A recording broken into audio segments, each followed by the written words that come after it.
Assalamualaikum warahmatullahi wabarakatuh. Semangat pagi. Halo semuanya, apa kabarnya? Mudah-mudahan kalian baik-baik saja ya.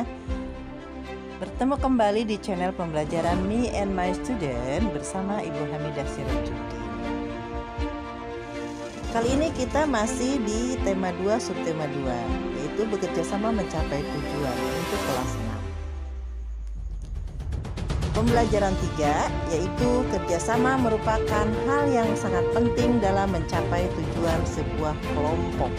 Tapi jangan lupa di like, share, comment, and subscribe jika tombolnya masih merah. Kalau sudah putih diabaikan. Terima kasih. Pertempuran Ambarawa bagian 2. Kronologi terjadinya puncak pertempuran Ambarawa. Pada akhirnya, tanggal 5 Desember 1945, Sekutu dan pasukannya terusir dari Banyu Biru. Pada tanggal 11 Desember 1945, Kolonel Sudirman mengambil prakarsa untuk mengumpulkan setiap komandan sektor setelah mempelajari situasi medan pertempuran.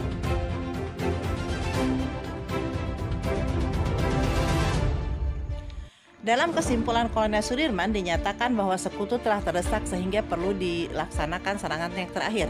Rencana serangan yang terakhir tersebut disusun sebagai berikut.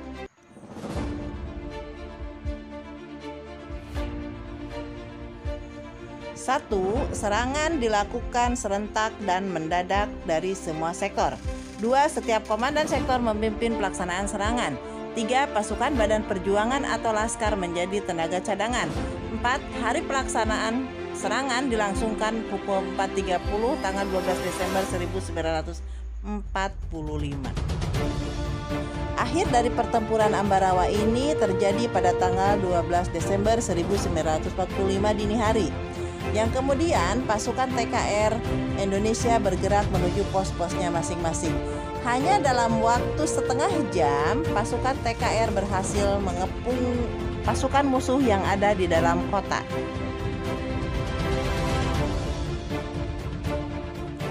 Pertahanan Sekutu yang terakhir dan terkuat diperkirakan di Benteng Willem yang terletak di tengah-tengah kota Ambarawa. Lalu kota Ambarawa dikepung selama 4 hari 4 malam. Sekutu merasa kedudukannya semakin terdesak dan berusaha keras untuk mundur dari medan pertempuran. Hingga pada akhirnya, tanggal 15 Desember 1945, Sekutu meninggalkan kota Ambarawa dan mundur ke kota Semarang. Strategi perang Jenderal Sudirman. Dalam memimpin pasukan untuk mengalahkan pihak Sekutu, Jenderal Sudirman menciptakan strategi yang bernama Supit Urang. Nantinya, serangan ini akan membuat musuh terjepit di bagian luar Ambarawa ke arah Semarang, dan komunikasi dengan pusat menjadi terputus.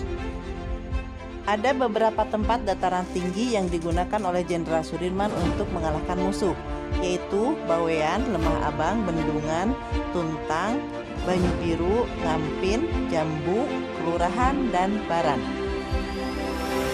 Penyerangan ini mulai dilakukan pada tanggal 12 Desember 1945 dan tentara Sekutu berhasil dipukul mundur dari Ambarawa pada tanggal 15 Desember 1945. Kemenangan pertama TKR setelah kemerdekaan.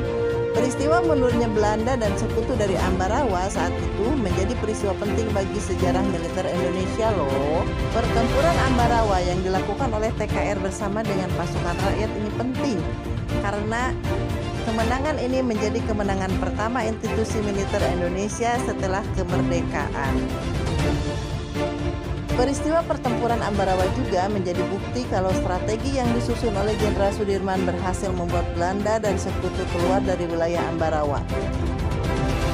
Bahkan hal ini yang membuat Sudirman yang tadinya masih berpangkat kolonel berhasil mendapatkan pangkat jenderal dari Presiden Soekarno.